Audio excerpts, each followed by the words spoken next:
બગસરા તાલુકા પંચાયત ખાતે આંગણવાડી વર્કર્સ અને હેલ્પરો દ્વારા વિરોધ પ્રદર્શન કરવામાં આવ્યું। બગસરા તાલુકા પંચાયત ખાતે આંગણવાડી વર્કર અને હેલ્પરો દ્વારા વિરોધ પ્રદર્શન કરવામાં આવ્યું હતું। બગસરા તાલુકાના આંગણવાડી વર્કરો દ્વારા 3 દિવસમાં કામથી અળગા રહી આવેદનપત્ર આપ્યું હતું।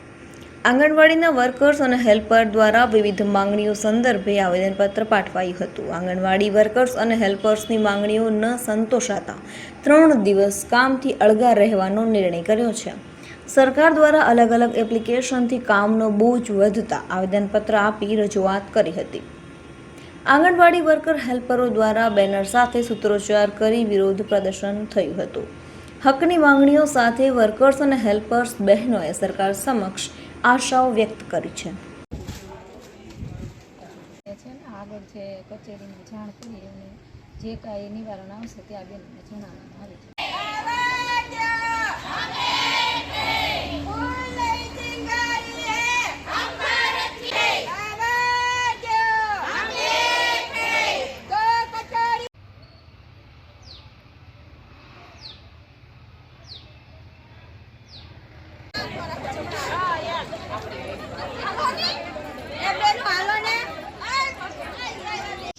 મારું નામ પાડલિયા ભાવનાબેન છે। હું અને અમરેલી જિલ્લા પ્રમુખ છું।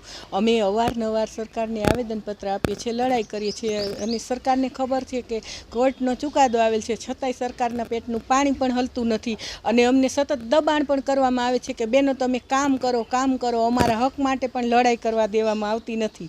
અને 3 દિવસ અમે 10 દિવસથી 5 માર્ચથી અમે ઓનલાઈન કામગીરી કરી તો સરકારને ઓહાપો થયો તો અમારા અધિકારીઓને દબાણ કરાવે છે કે તમે બેનો પાસે કામ લ્યો, પણ તો સરકારને અમને પગાર આપવો નથી, વેતન પૂરું આપવું નથી। અમારો કોર્ટમાંથી સુપ્રીમ કોર્ટમાં એણે જવા દીધો કેસ, તો તેને કામ જોઈએ છે તો એને અમને પગાર અને જે અમને હાઈકોર્ટે ચુકાદો આપ્યો છે તે અમલ કરવો જોઈએ। એના સતત કામથી અળગા રહેવાનો નિર્ણય કરી આજે આવેદનપત્ર આપેલ છે।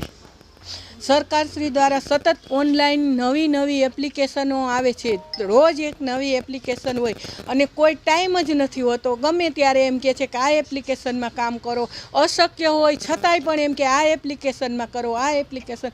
સરકારની એપ્લિકેશન એટલી ખરાબ છે કે એક પણ એપ્લિકેશન ચાલતી નથી બરાબર, છતાંય અમને દબાણ કરવામાં આવે છે કે તમે આ એપ્લિકેશનમાં કામ કેમ નથી કરતા, આ એપ્લિકેશનમાં કામ કરો। એક તો અમારી પાસે મોબાઈલ નથી તો સરકારને ખબર જ છે। 2022થી અમે મોબાઈલની માંગણી કરતા આવીએ છીએ, આજના દિવસ સુધી અમને મોબાઈલ મળેલ નથી અને છતાંય પણ અમારી પાસે કામગીરી લેવી છે સરકારની। મારું ગામ માણેકવાડા, મારું નામ ગીતાર ગોસ્વામી। અમે સરકારશ્રીને કેટલી જાહેર કીધું છે કે અમને ન જેવા વેતનમાં કામગીરી અમે કરવી છે, અમે કેવી રીતના બધું પૂરું કરવી, આ મોંઘવારી એવી છે છતાંય સરકારશ્રી અમારો કાંઈ આમાં નિર્ણય લેતી નથી। તો અમે સરકારને એટલું કહેવા માગવી છે કે અમારો પગાર વધારી દીધો છે તો આપતા કેમ નથી।